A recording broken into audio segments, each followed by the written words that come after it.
So for the last year, every music project that has come into me, I have mixed it in Atmos and I have created the stereo mix from the Atmos version. Not every project ended up going out in Atmos, but it was great for me to work this way.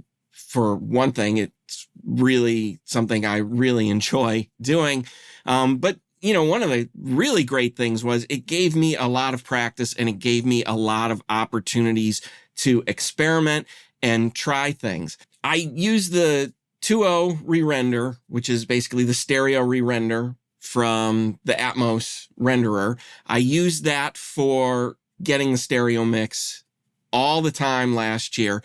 Sometimes it worked as is. Sometimes I would need to tweak the Atmos mix specifically for that re-render. And as I have started to understand the technical side of how all those re-renders work, I actually did a video on this. But as I've started to understand that more, I've started to understand why that 2.0 re-render as is didn't always work for me. Just to refresh real quick, the 2.0 re-render that is created within the Dolby Atmos renderer, it's created from the 5.1 re-render. And the 5.1 re-render, depending on how you have some things configured, it does some interesting things with what would be the side information, basically from the Atmos mix, because it has to create a phantom center of some sort between the front and the rear, and there are different ways you can configure it to do that.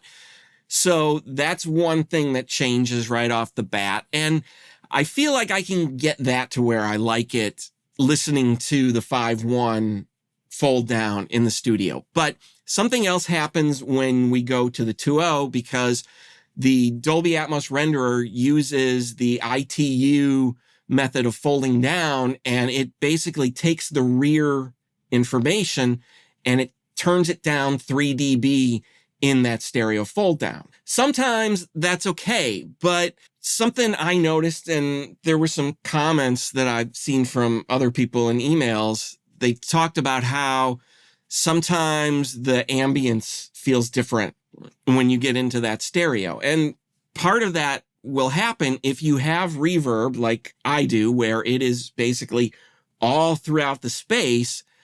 Well, when we fold down a stereo, we're taking everything in the back down 3 dB. So it's going to change the overall reverb feel. I also noticed some things sometimes where the instrumentation doesn't necessarily feel quite as powerful as I want it to in the stereo fold down.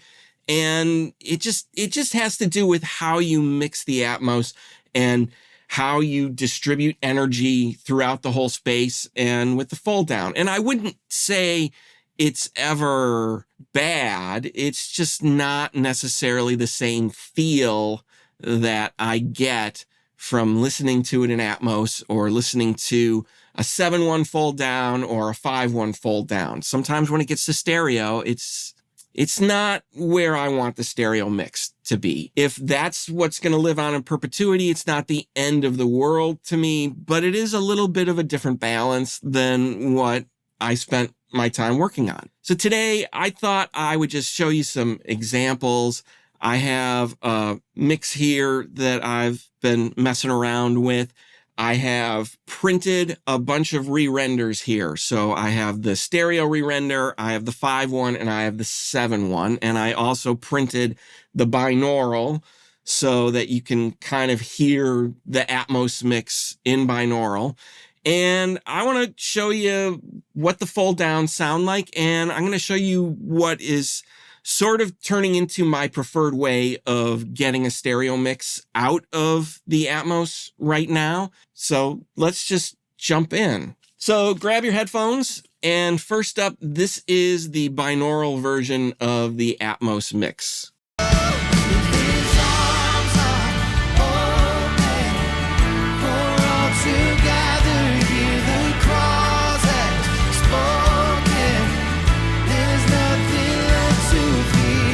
All right, now I'm going to go to the 2.0 re-render.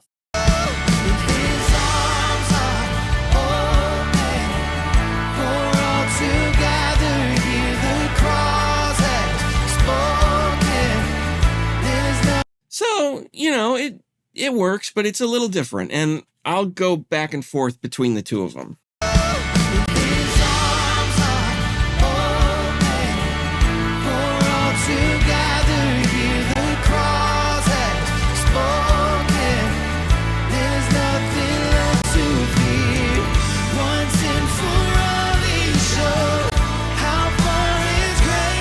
So the big things I'm hearing in the 2.0 re-render feel like the vocal gets a little drier. I feel like it gets a little more upfront. I feel like the instrumentation, the guitars, keyboards, all of that stuff, it kind of sits back a little bit. Now, in some cases, that might be desirable for the stereo mix. The artists, they may prefer that. I have a lot of clients where a lot of times they want the vocals louder than I put them, which is fine. I mean, that's easy to fix. But for me, just comparing between the two, it's not quite the same translation. So what I'm kind of preferring these days is I'm printing the 7.1 re-render when I'm bouncing the Atmos mix, and then I am using just the stock Avid down mixer plugin to create my own down mix of the 7.1 to stereo. And what that allows me to do is it allows me to take these rear channels and bring them up to kind of get the full feel. So I'm going to go back and forth between the binaural, the 2.0, and the 7.1 so that you can kind of hear the difference.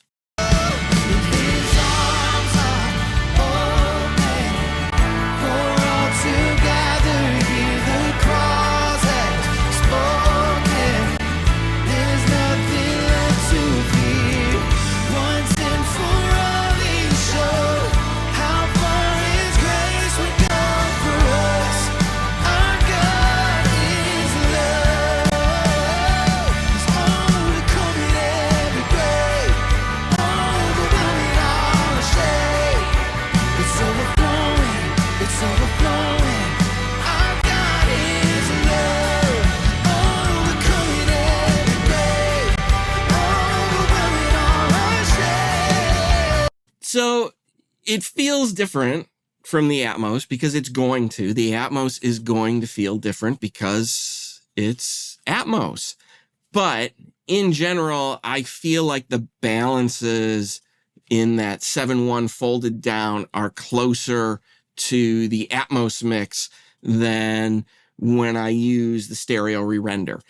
Now, sometimes I may still choose to use the stereo re-render for the stereo version, but this just gives me another option that in a lot of cases I feel like is going to work better. And just to mess around, I've got the 5.1 in here, and I'll go back and forth between the 5.1 and the 5.1 I'm folding down here. Here, I have a couple of different ways I'll do this. This is the 5.1 folded down the same way kind of that I'm folding down the 7.1. So you can kind of hear the differences between the two versions. They're pretty close, but they're still a little different. So start with the 7.1 folded down, and then we'll flip to the 5.1.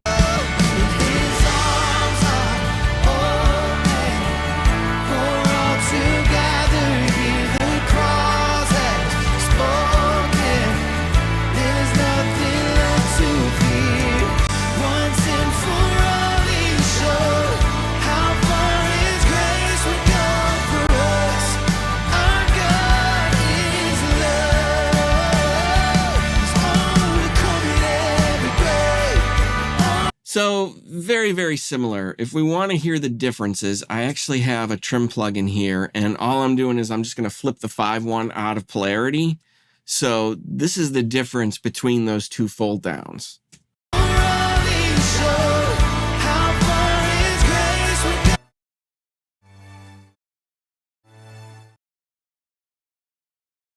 So what that I believe was something that was in the height channels. And I think I had the Dolby Music Panner kind of probably rotating it.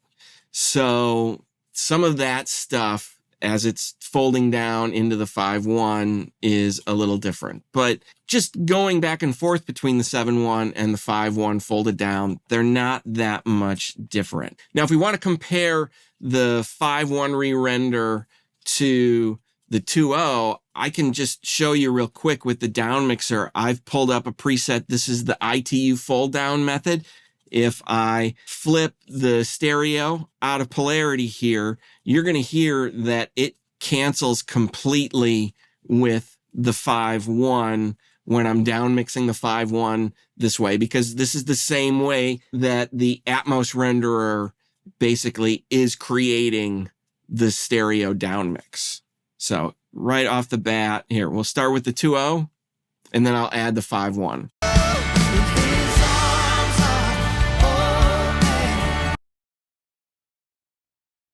So complete cancellation right there. You're not hearing anything. You can see that.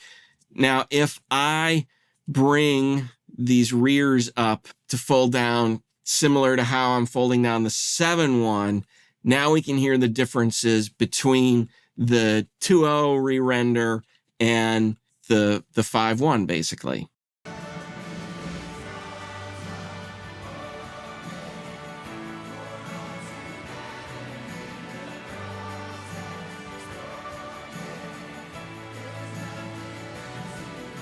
So listening between the two of them this way, we're hearing all of the stuff that's basically getting turned down in that stereo re-render. So hearing more ambience, the ambience that's getting lost in the stereo re-render, hearing some of the strings and some of the other instrumentation. I think there's some percussion stuff in there.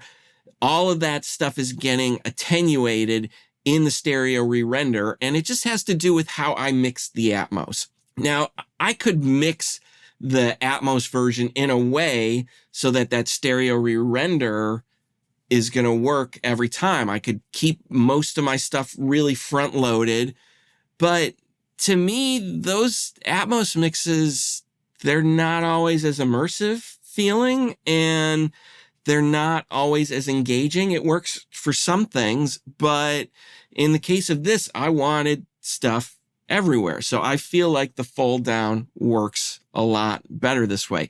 Now, if I leave that trimmed and we compare the difference between the 7.1 and the 2.0 re-render, now let's listen to what are we missing in the 2.0 re-render. What is the stuff that isn't going to be there?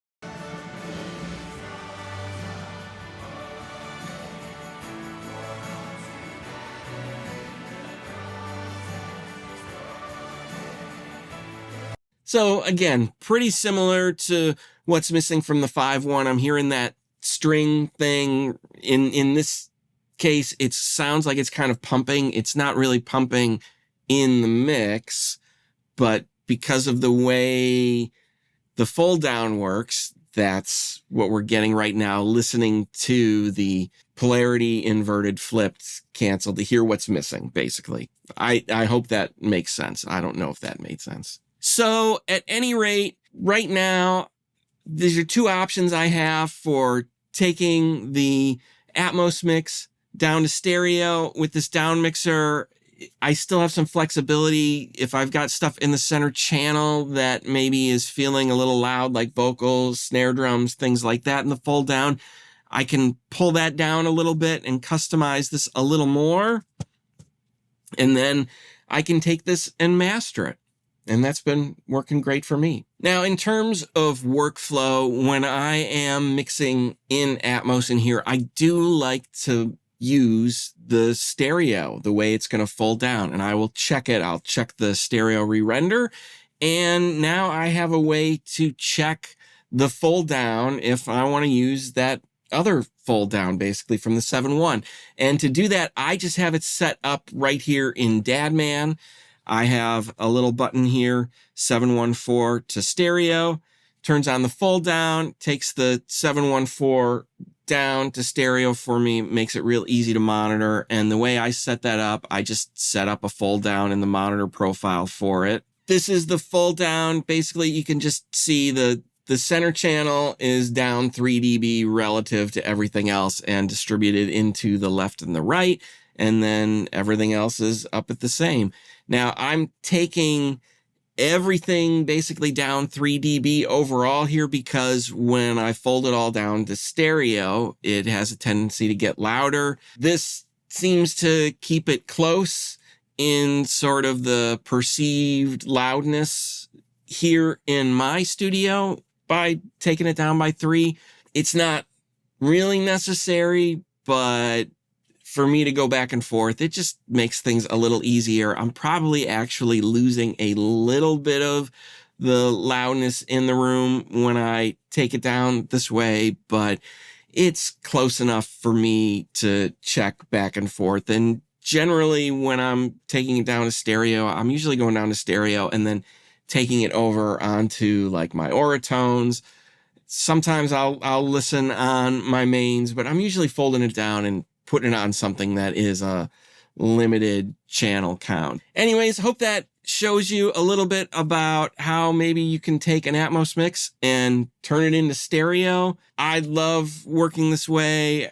I just love working in Atmos, whether I'm taking someone else's mix and using their stems to kind of upmix it to Atmos. I love doing that stuff. And then for every music project that comes in, I just love being able to work this way. And it's fun to do it in here. It keeps me excited about what I'm doing in here. And when people get to come over and listen and hear it, they've been loving it.